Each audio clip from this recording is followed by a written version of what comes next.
What's up, everybody? We're back at Splunk again with the Mono Red Dragons and Quick Constructed. We're jumping straight into the gameplay here today, not wasting any time at all. We're feeling it. Big win against Pirates last match. We wanted to jump straight back into this. We want to use that momentum. We have Crack-A-Beer. Can't say that's a terrible name at all. We're gonna call him Crack, which really doesn't make it any better at all. Alright, so this looks like we only have a one-mana hand, but actually as soon as we open up on turn 2, we can search for more lands. So that's actually 3 lands is what we'll count that as, then bring it into lots of removal and then a big dragon. So I am perfectly fine with this hand. Come on, let me drop that mountain. Let's go, let's go, let's go. Let me know, as you noticed at the beginning video of the screen, we had a lot of gold. Thinking about just buying a lot of packs and open them up on the channel. Comment down below, let me know what you think about that. You want to see some pack openings? You want to see some cards get cracked, get some value? Because guess what? If we open up good stuff, that means that's what we'll make another deck out of. I'm excited about it. You should be too. Alright. Crack is running. Looks like we have mono white cats so far, so we'll run with that idea until we hear something different. We did not get a land, so before we do anything, we need to crack this renegade map, go get a mountain, play our second mountain. Looky there, looky there. You ain't got to miss land drops when you have all this value. Alright, I do believe we're going to be okay. I want to make sure we hit these land drops. We're going to play that second renegade map. We're okay with one little bit of life here and there. We have the big demanding dragons for up top and a dragon egg for later on. Let's get our guarantees. Alright, that's a really nice Jaina Ballard photo right here on the avatar. Looks quite good. I'm really impressed with the aesthetics of the game. Lots of interactions. If you really notice, there's like a little scorpion over here, some waterfalls in the top right corner, waterfalls on the left. There's lots of small details that you can kind of get distracted by all around the screen. Over here sometimes I'll just kind of stop talking randomly. Sometimes I get distracted like that. Alright, Ajani's Pridemate's getting lots of value already, so we're going to have to deal with that. We're going to go ahead and crack this renegade map, get another mountain, and we're going to have to deal with that Ajani's Pridemate before anything else happens, because if that gets too big, we just will not be able to deal with it. So while they are tapped out, I do believe we're going to use a lightning strike. We're going to save our braid just in case they have an artifact later on. So we're going to use the lightning strike on our turn while they're tapped out. Get rid of that Pridemate before it gets too big for us to deal with, and give them back the turn. Next turn we'll start dropping some dragon eggs and hoping for some more mana to get to our big dragons. They're not doing too much on dropping huge threats, just playing lots of value so far, playing on curve. Looks like they're going to be going wide. We do have several sweepers in the deck somewhere, so eventually one of those will do us a lot of good. Getting a turn back, getting that 4th mountain, doing great. That's exactly what we want to see in our life. Alright, we do have an Abrade, but we're going to go ahead and drop the dragon egg. Not as worried about the life gain they get from swinging into it, but just stopping our life total from getting to 0. Keep it as high as possible. Because with the big, large dragons we have in our deck, them getting a little bit of inconsequential life gain really isn't going to affect us much in the late game. Now they're starting to drop some power. Now they're getting a little bit bigger, a little bit scarier. Yes, we'll drop one. Dragon egg doing work, saving us some life. And we have us a renegade map. Not a bad choice right there. Now the problem with it is we won't be able to do it this turn because it comes in tapped. We'll drop it anyway, but it does guarantee us a demanding dragon next turn. We'll be able to sack dragon egg with a block on the war leader itself. We'll hold up in a braid for something, and we're not in too bad a shape. We'll go ahead and ship the turn right there. So we'll be able to take not too much damage. unless they drop something super major, but we're doing okay. What we really want to see, we want to see one of those sweepers that we definitely have in our deck. All right. That looks like it's going to start making some of these creatures much bigger, so that's going to be an issue.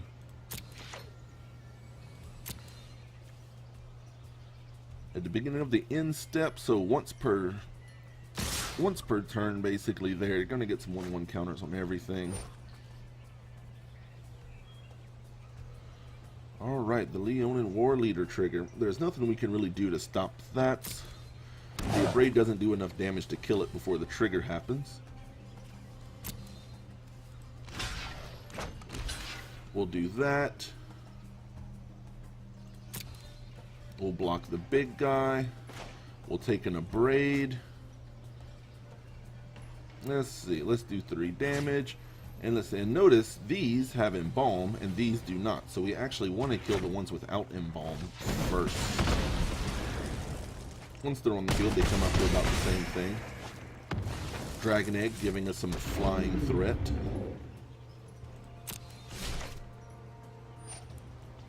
Call for Unity, giving them some value. Looks like they're putting the hurting on us right here. Doing lots of work. All right, now we're doing something. We've got the 5th mana. We've still got the Renegade map up. Let's go ahead and crack it. Thin out the deck. We are guaranteed that we can get to anything we want next turn. We've got the Demanding Dragons, so we're going to drop that.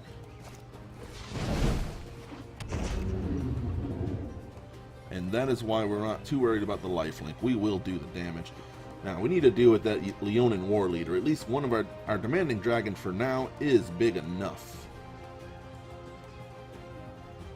But it will keep making more and more of those cats, and that's just no fun at all. So we need to get rid of the War Leader as soon as possible. Then we need to deal with all the small creatures, but our dragons will be big enough, so hopefully soon we can block out, take out some of this stuff. But remember, because of the Call of Unity, they're going to keep getting bigger. So what we really need is a sweeper very, very soon, hopefully on this top deck.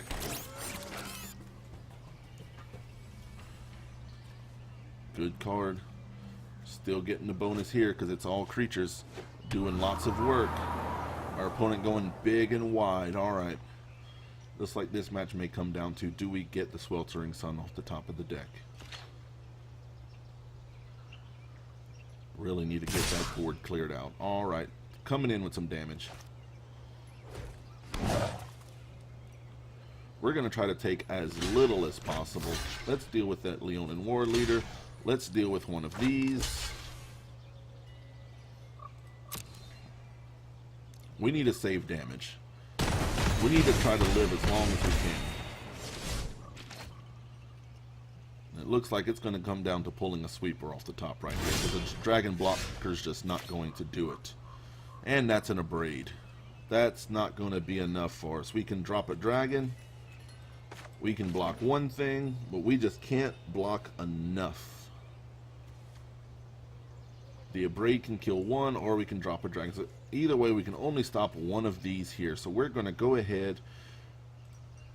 We're going to give it to our opponent. We'll let him know. Good game. Good job.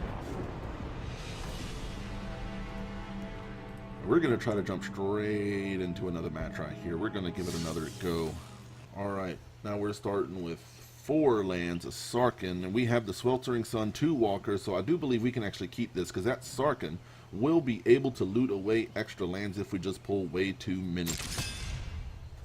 And with the Sweltering Suns, as long as we live to turn 3, really could have used that last match, but hey, we have it now.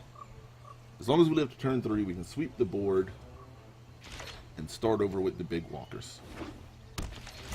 We've got a blue deck, so it looks like they're not going to be going for the absolute speed, but we're perfectly fine with that. Let us get to our big dragons. Uh-oh. And the opponent scoops it up. Opponent missing land drops. Alright, looking for our next opponent here. We had one opponent. We lost to a mono white Cat's deck. Went very wide, very big, just a little bit too fast. We didn't see our sweeper. Next deck, opponent missed a land drop on turn 2 and scooped it up immediately. So we're going to go for another one here. We got a win and a loss so far in this session. Alrighty, we have 3 mountains, 2 lightning strikes, Sweltering Sun, Chandra. That's exactly what I like to start off with. Lots of removal into a big walker. Zareth Shadow is our opponent. Let's see. We have a loss and we have a turn 2 scoop. Let's see what this match brings us. Glory Bringer off the top. Looks like we're going to have all the power we could ask for. We'll pass the turn there. Notice sometimes when you have the instant, the game will want you to sit around and hit every button. If you drop your land, if you know you're not doing anything, immediately hit that in turn button, and sometimes they may think you don't even have something. I'm hitting it this time, so now they know I do, although maybe they have something to do. You never know. We're going to go ahead and drop that land and pass the turn. We're not going to cycle that Sweltering Suns until we know what he's playing. We might need that sweeper later. Our opponent on green-white so far, so most likely going to be dropping some decent creatures. There's the Oketra's Monument. Now we're getting an idea of what they're doing. So they want to drop some white creature spells, and whenever they drop a creature, they're getting some 1/1 tokens. So we're definitely holding on to that Sweltering Sun. Alright. Doing good here, doing good. Looks like we're straight into our Chandra. That is not a problem at all. Early enough Chandra before they can pressure. Over here. I'm going to exile the top card. It'll just be an automatic 2 damage to their face because we can't cast it. But let's get that Chandra ticking up. Get some value out of our big walkers, big power. Oh, Ketra the True. We've got indestructible double striker going on. I can tell you right now, this deck is not set up to deal with indestructible creatures very well at all. So this is going to come down to getting lots of value and lots of damage very, very quickly. So what we're going to actually do, we're going to drop a Glory Bringer. We're going for lots of damage very quickly. We do not have a way. We do not have a way to deal with that Oketra.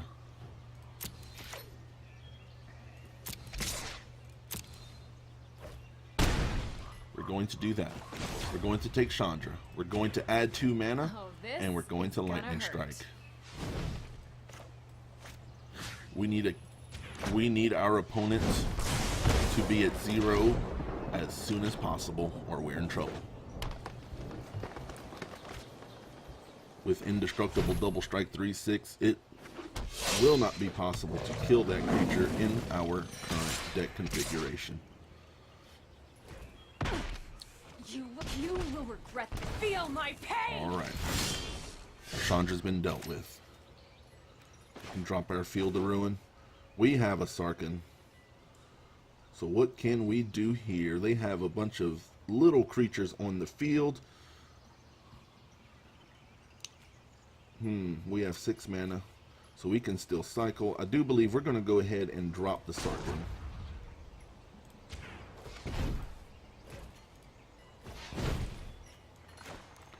Let's give them something else to swing at.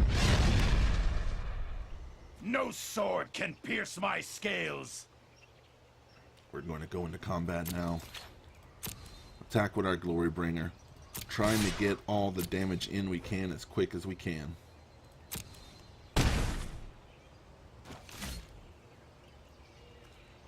Now,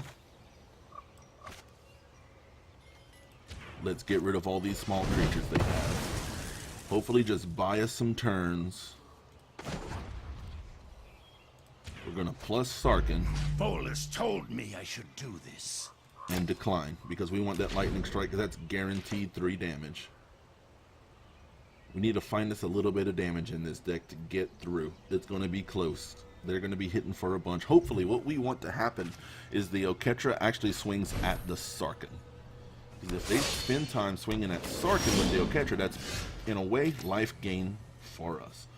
Alright. Lathless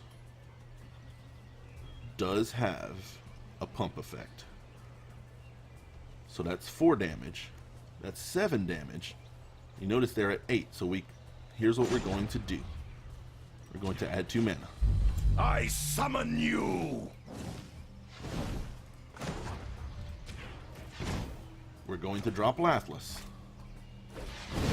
And then we're going to swing with the Glorybringer.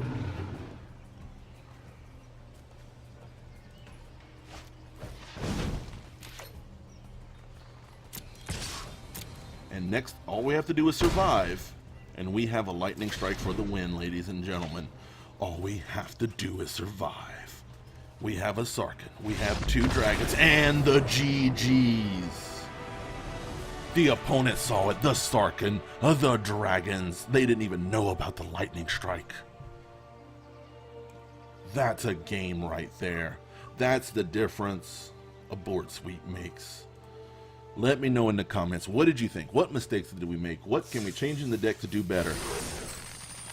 Do you want to see the Core Set 2019 pack opening? Do you want to see the red, green, kicking and screaming deck? Do you want us to buy more packs and open that on the channel? Let me know in the comments. Like it, follow the channel, subscribe, follow us on Twitter at Splunk70. Let me know what you want to see, and we'll see you next time.